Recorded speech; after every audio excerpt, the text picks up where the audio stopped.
Bonsoir à tous, bienvenue dans les experts du foot. Bonsoir Grégory Campi. Bonsoir Christophe. Vous êtes habillé comme un Suédois. Je suis prêt pour le match. Avec les couleurs, hein, c'est ça? Il manque que le rouge. Ouais, le petit rouge. Après, on peut changer de maillot, on l'a vu, nous on joue avec un vert goutte d'eau. Il est magnifique. Couleur de la Statue de la Liberté. Magnifique hommage, c'est vrai. France-Suède, c'est le grand match, c'est demain, c'est le premier grand 16e de finale. C'est une toute autre Coupe du Monde qui vient de débuter évidemment là-bas, aux États-Unis, au Canada. Et au Mexique, on en parle avec Grégory Campi, il connaît bien Monaco. Tiens, on aurait pu faire une équipe monégasque peut-être un jour avec tout ce qu'on a fait. On va en parler ensemble. Et puis il y aura bien sûr en fin d'émission votre coup de cœur ou votre coup de gueule. Qui sait? Monaco Info, les experts du foot, c'est parti. Veille de 16e de finale. En poule, tout s'est bien passé. 3 matchs, 3 victoires. Alors que pour la Suède, c'était très compliqué. Il y a eu une victoire facile, 5-1, après une défaite 5-1, après un match. C'est pas très simple pour les Suédois qui se retrouvent presque miraculeusement contre les meilleurs du monde, les Français. Vous avez vu comme je suis optimiste là? Attention Christophe, Ouais, attention, vous faites partie des 90% des Français, voire même 98% des Français, qui pensent que contre la Suède, ça va être facile. Non mais ça, tous les matchs sont compliqués, on le sait, en 16e de finale, mais surtout sur ce qu'on a vu. En tout cas, une chose est sûre, c'est que l'équipe de France monte en puissance. Ça, c'est sûr. Alors, c'est moi qui veux me contredire. Alors non, elle monte en puissance, Christophe. Vous ne pouvez pas me dire qu'elle ne monte pas en puissance. On a une mauvaise première période, effectivement, face au Sénégal. Le deuxième match contre l'Irak, est-ce qu'on peut vraiment juger l'équipe de France? Le troisième match, il y a eu l'interruption en plus, qui a duré près de 2 heures. Le troisième match, on a joué une mi-temps, quoi, quelque part. Est-ce qu'il y a vraiment beaucoup d'enseignements, quoi? Moi, je trouve qu'il y a beaucoup d'enseignements. Allez, allez-y. Tout simplement parce que je vois cette équipe prendre du plaisir, jouer ensemble de plus en plus. Vraiment, on voit des sourires, on voit de la solidarité. On voit malheureusement ce qui est arrivé au sélectionneur avec la perte de sa maman. On a vu tous les joueurs être vraiment solidaires avec l'adjoint Guy Stéphane mais qui est là depuis le début. Qui est là depuis le début. J'ai trouvé ça très sain. Très sain. Ça s'est fait naturellement. Et d'ailleurs, vous les journalistes, vous n'avez pas... Ça y est, c'est parti. Vous les journalistes, ça faisait longtemps. Non, mais ça faisait longtemps. Vous n'avez pas eu besoin de mettre la petite... Mais qu'est-ce que vous voulez qu'on fasse? Là, rien, parce que tout était, non, mais en plus, tout était simple. Quand vous le connaissez, on a une telle confiance en lui. Comme quand Deschamps l'appelle il y a 17-20 ans pour lui dire « Viens avec moi, prends ce pari-là ». Guy Stéphane, c'est le fidèle. Et puis, je ne sais pas, c'est le confident aussi. Je ne sais pas, c'est le tonton, le grand-oncle, le papa. Je ne sais pas par rapport à certains joueurs. Mais aussi. je ne sais pas, en tant que bon journaliste que vous êtes, s'il y avait eu un résultat un petit peu plus négatif contre la Norvège, je ne sais pas si Guy Stéphane, il aurait été... Mais ce que j'aime, l'excellent consultant que vous êtes, vous me tendez une perche formidable. C'était quoi l'équipe de Norvège? Moi, je n'en connaissais pas un joueur. Et pourtant. Non, mais ok, il est où Haaland? Et pourtant, vous verrez que l'équipe de Norvège. Oui, mais ils sont réservés pour le 16e de finale, eux. Alors, j'ai pas compris le sélectionneur norvégien de mettre au repos Erling Haaland à moins. Petite blessure, ou voilà. Parce que la Norvège, allez, s'ils jouent encore un 16e de finale, ok, bon, ils vont le jouer. Derrière, il peut y avoir encore un match, mais pas plus. Alors, mon raisonnement de journaliste me fait dire que d'un côté, la Norvège est contente d'aller en 16e, 8e, peut-être en quart, et nous, on joue la finale déjà, quoi. C'est ce qui me fait peur. C'est un petit peu ce qui me fait peur. C'est un peu ce qui me fait peur. L'équipe suédoise, je peux vous dire que c'est pas une équipe à prendre à la légère avec leurs 2 attaquants qu'on connaît bien qui jouent en première ligue. Arsenal, par exemple. Et Arnold qui joue à Liverpool. C'est des clients. Défensivement, effectivement, c'est un petit peu le point faible de cette équipe suédoise. Et nous, forcément, notre point fort reste l'attaque. Maintenant, effectivement, je vous rejoins. Si on devait un petit peu... On peut faire un ligne par ligne, si vous voulez. On peut. Oui, parce qu'il y a mon ami Vicente Lizarazu. Je peux dire mon ami, vous voyez, parce que je travaille quand même quelques années avec lui. Moi, le journaliste. Sur RTL. Sur RTL, c'était sûr.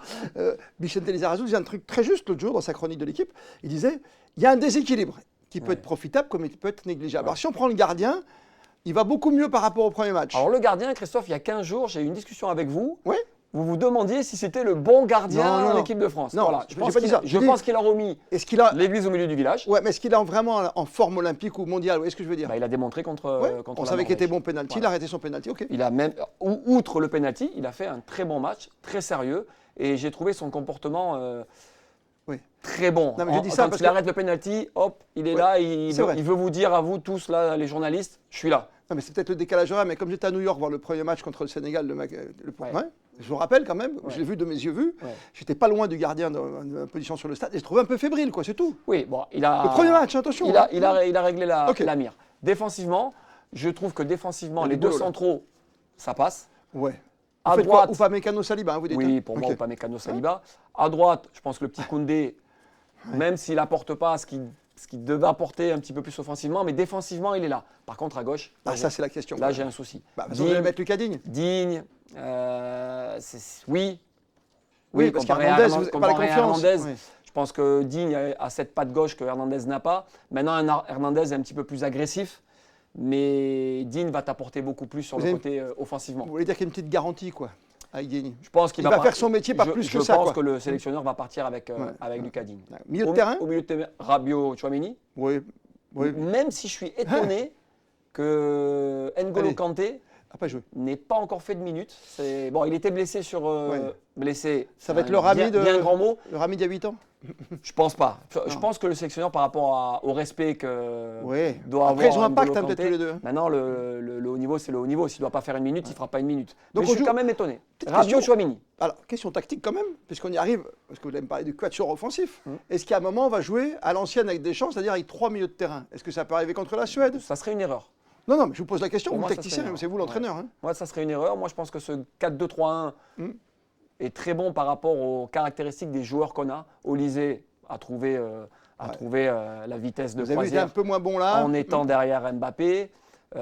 Sur les côtés, Dembélé, vous avez vu ce que ça a donné contre la Norvège. Lui, il aime bien être esselé, il aime bien coller la ligne, rentrer et soit frapper, soit feinter. L'avantage, c'est qu'il peut frapper pied gauche, pied droit, on l'a vu.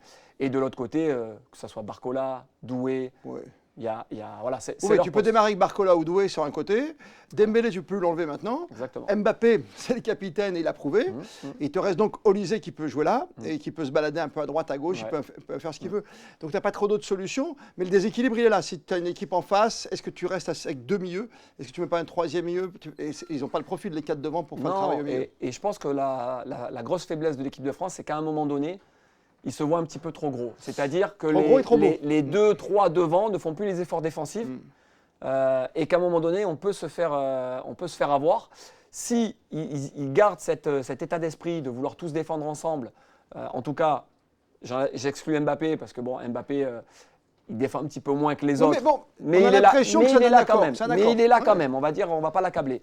Et je trouve qu'en descendant, si les attaquants descendent pour défendre, ce qui va apporter que l'équipe adverse va aussi monter et apporter de la profondeur derrière leur dos. Et nous, vu les joueurs qu'on a, de profondeur, ça joue un peu. Il y a déjà du boulot derrière dans l'équipe. On a une grosse force que les autres n'ont pas, c'est la profondeur.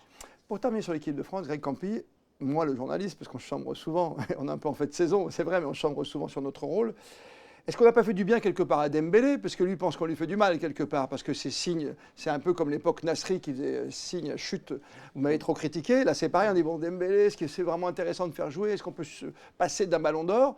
Il prouve, contre la Norvège bis, ok, il met 3 buts, il fait son triplé, c'est magnifique et tout. Et en conf de presse, il fait exprès de narguer les journalistes avec la même réponse pendant 7 ou 8 fois. On est concentré, ce prochain objectif, il n'a pas envie de répondre. Et clairement, il est contre la presse aujourd'hui.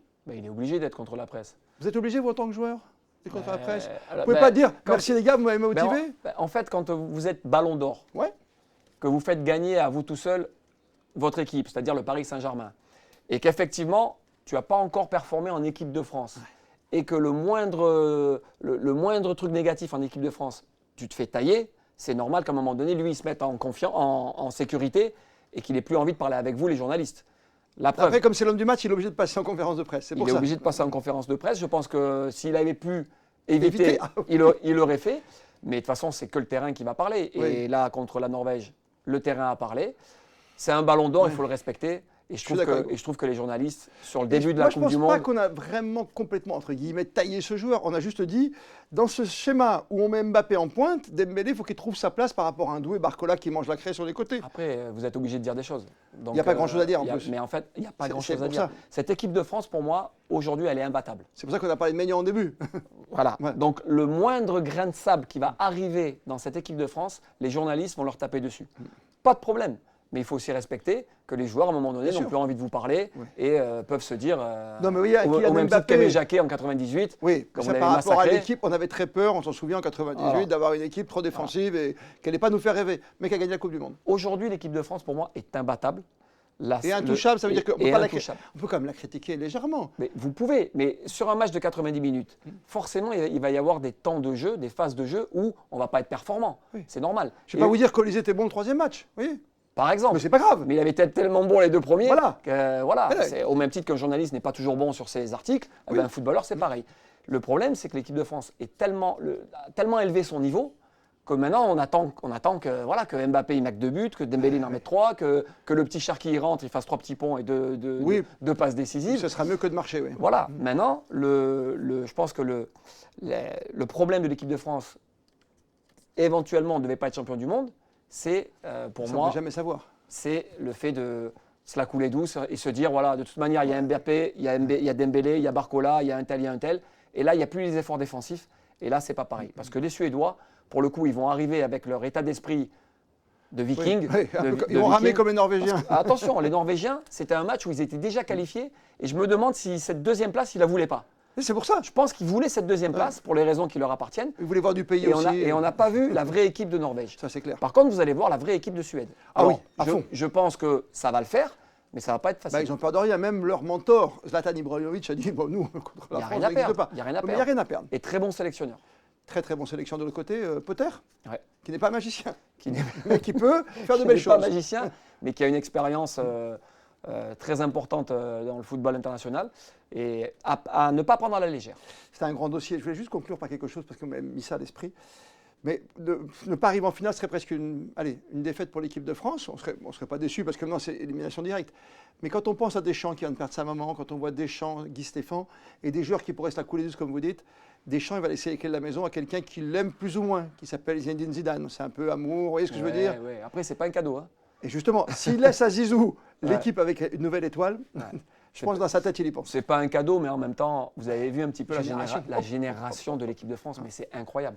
Je pense aujourd'hui, et j'ai pas peur de le dire, que cette génération-là, je pense, mais vraiment, vous allez, la meilleure, vous dites, vous allez peut-être me contredire. Non. Mais je pense que c'est la meilleure de toute l'histoire de l'équipe de France. Oui, sauf si on se fait sortir par la Suède, on va dire qu'on n'était pas bon. Alors, bien sûr, tu te fais sortir par la Suède, bien sûr. Il y a les 4 devant déjà, le milieu de terrain c'est solide, défensivement c'est bon, voilà, il y a côté latéral gauche. Et puis vous avez laissé à la maison du monde, vous avez laissé à la maison du beau monde. Donc Zizou va arriver, je pense qu'il va récolter aussi les fruits du travail de Didier Deschamps qui a remis de l'ordre après l'épisode Raymond Domenech. C'est bien que Zizou arrive, je pense que tout le monde l'attend, les joueurs l'attendent, le public l'attend, les journalistes l'attendent. Ça sera vraiment une autre page du livre bleu. Ça serait une autre page, je pense que Didier Deschamps a fait ce qu'il avait à faire et ça serait beau qu'ils finissent par cette Qu'est-ce que j'aime vous écouter quand vous êtes comme ça. Grégory Campi. 2 petits clins d'œil pour terminer ce soir. Avant votre coup de cœur, avant votre coup de gueule, quelque chose que on se fait la réflexion quand on prépare nos émissions ensemble, on dit tu as vu quand même, Greg, le nombre de monégasques qu'il y a en ce moment? Bon, là, dans l'équipe de France, il n'y en a pas 36. Il y en a un qui est rentré, qui est à Cliouche. Mais quand tu reprends Mbappé, c'est la maison monégasque quand même, par exemple. Mbappé, on peut aller jusqu'en 82 et les gens du Quettori, mais voire même jusqu'en 78. Avec Michel Hidalgo avant. Jean Petit, non? Jeannot Petit, bien sûr, Christian d'Alger, qui rejoint l'équipe de France. Thuram, Emmanuel Petit, Manuel Amoros en 82. Non, mais si on les fait tous, les Christian Yuri Djurkaeff. On aurait dû faire une équipe monégasque, vous voyez ce que je veux dire? Bon, alors après, il faut être monégasque pour ça. Oui, mais à la limite, tu vois, tu prends un Flavio Roma. On avait Barthez déjà. Il est italien. Enfin, il est français aussi, donc c'est. Oui. Fabien qui a joué à Monaco, qui est champion du monde monégasque, je pense, Fabien, en 98. 98, oui, bien sûr. Non, Monaco est présent en Coupe du Monde, vraiment. Et j'oublie Djorkaeff avec Henri Trezeguet devant, quoi. Trezeguet, Titi Henry, Ludo. Non, mais vraiment, l'équipe. Et vous n'étiez pas dedans, vous, Campi? Eh ben non, j'ai jamais joué à Monaco. C'est ça le problème. Voilà, mais vous avez entraîné. Oui, exactement. Non, mais Monaco fait partie de l'histoire de l'équipe de France pour moi, puisque ça a toujours été un petit peu le réservoir de l'équipe de France et pas des petits joueurs. Non, mais c'est ça. On aurait pu naturaliser, je sais pas moi, un Rames Rodriguez, un Falcao, tu vois, un Bernardo Silva à une époque. Maintenant, la question que je vais vous poser, c'est le petit Akliouche, on le garde pas? Comment... Mais il est déjà parti, non? Ah, il est déjà parti? Bon, j'ai rien vu d'officiel. Je vois pas comment. Avec un petit échange, je vous écoutais avec Fred Elion la semaine dernière. Non, je pense que c'est une bonne chose. Avec un petit Lucas Chevalier dans la valise. Ce serait pas mal. Ça serait bien. Un petit échange. Comme ça te coûte moins cher d'un côté, comme toi de l'autre, tu fais une opération. C'est clair. Et puis je pense que c'est une bonne chose qu'il aille voir ailleurs. C'est bien. Pour lui, qu'il aille, encore une fois, comme je l'ai dit il y a 15 jours, non pas que Monaco, ça soit un grand club. Loin de là, c'est un grand club. Si, quand vous avez dit ça, vous m'avez fait bondir. Non, c'est un grand club. Mais il y a d'autres clubs où Magnès mérite d'aller jouer comme Arsenal, Paris Saint-Germain et compagnie. Donc, quand tu as fait une finale de Ligue des Champions, tu es déjà considéré parmi les grands des grands. Il ne faut pas l'oublier, celle-ci. Elle était belle. Hein. Oui, non, là là, quelle époque. Bien rattrapé. Monaco, dans le cœur des aficionados. Nous, on aime cette équipe par-dessus tout. Nous, ici, sur Monaco Info, bien naturellement. Et quand on se remémore tous ces joueurs, ça nous fait des frissons. Quoi. Ça nous rappelle plein d'époques merveilleuses. On termine avec votre coup de cœur ou votre coup de gueule. Coup de gueule pour terminer, Greg Campi. Vous avez choisi, moi je ne peux pas faire un petit coup de cœur, parce que vous avez pris un coup de gueule, je suis sûr, vous me connaissant. Non. Un coup de cœur ? Cette fois, c'est un coup de cœur. Ah, alors allez-y. Les pays africains. Ah oui, 9 sur 10 9 sur 10. En 16e de finale, même si l'Afrique du Sud a perdu hier. Hein. Même si aujourd'hui, c'est une Coupe du Monde à 48 équipes. Ne m'en parlez pas. OK. Et qu'il y a des 16e de finale. Est-ce que si c'était directement les 8e, il y aurait eu 9 équipes africaines? Pas sûr.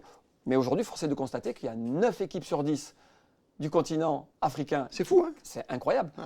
Petite pièce sur le Maroc quand même. Ah, attention, gros 16e quand même. Hein? Petite pièce sur le Maroc, au même titre que petite pièce sur le Japon.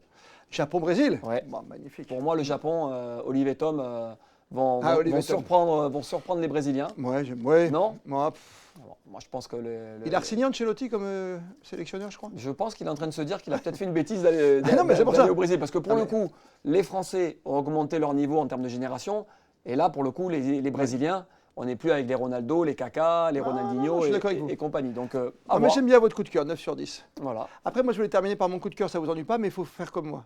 On essaye avec nos réalisateurs aujourd'hui. Vous mettez les bras comme ça. Ouais, on y va. Allez, et on fait les Norvégiens. C'était beau ça, la marée rouge. Magnifique. Non, franchement, magnifique. Christophe, merci. Merci, on se voit demain. Alors demain, pour ceux qui sont sur Twitch, sur tous les réseaux sociaux que vous connaissez, que vous maîtrisez mieux que moi, grand invité, Valentin Liénard, on sera juste avant le coup d'envoi de France-Suède. Donc on va parler foot amateur, on va parler de The Voice, bien sûr, ce concours, avec le vainqueur de cette personne qu'on cherche partout qui va signer et qui a signé un contrat pro. On sera demain donc en direct, comme d'habitude, 21h sur les réseaux sociaux. Et le meilleur est à venir, le replay, comme on dit aujourd'hui, sera retrouvé bien sûr sur Monaco Info, juste après, 24 heures après. Merci Greg Campi. Merci à vous Christophe. Et bon match de ce soir, bon 16e de finale. On se retrouve tous les lundis, tant que la Coupe du Monde est là, c'est-à-dire jusqu'au 20, 21, 22, 23 juillet. On n'arrête pas, c'est le 19 la finale en tout cas, à New York, avec peut-être la France dans ce stade qu'ils affectionnent, puisqu'ils vont jouer là demain soir 21h. Merci à tous de nous suivre sur Monaco Info pour les experts du foot. We'll be right back.